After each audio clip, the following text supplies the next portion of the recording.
गए विद्युत परिपथ में क्वेश्चन ये है कि दिए गए विद्युत परिपथ में सेल का आंतरिक प्रतिरोध ज्ञात कीजिए, यानी हमें आर का मान ज्ञात करना है। तो आर बराबर क्वेश्चन मार्क हो गया।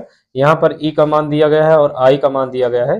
आर के दो मान है, तो इसको हम देखें तो ये समांतर क्रम में जुड़ा हुआ है। तो सबसे पहले इसको हल कर लेते हैं कि 6 ओम के दो प्रतिरोध जो लगे हुए हैं वो समांतर क्रम में जुड़े हुए हैं। तो यहाँ लिखेंगे 6 ओम समांतर क्रम में जुड़ा हुआ है, समांतर क्रम में जुड़े हैं।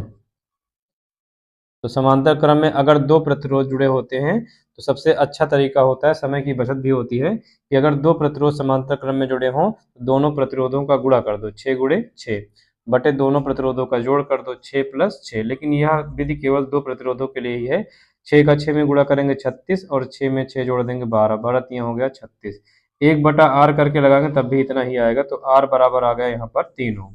हमसे पूछा गया है इसका मान, तो सूत्र होता है आंतरिक प्रतिरोध ज्ञात करने के लिए R प्लस आर बराबर ई बटा आई।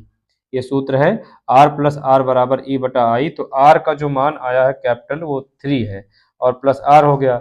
अब यहाँ पर E का मान इसमें दिया गया है 2 और बटे I का मान दिया गया 0.5। अब दशमलव हटाने के लिए 10 से गुणा और 10 से भाग करते हैं।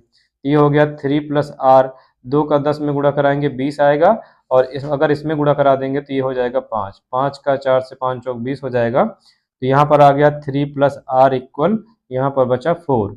आर इक्वल 4 प्लस 3 इधर आया तो -3, आर इक्वल 4 में 3 जाएगा तो 1। इस तरीके से आंतरिक प्रतिरोध आ गया इसका 1।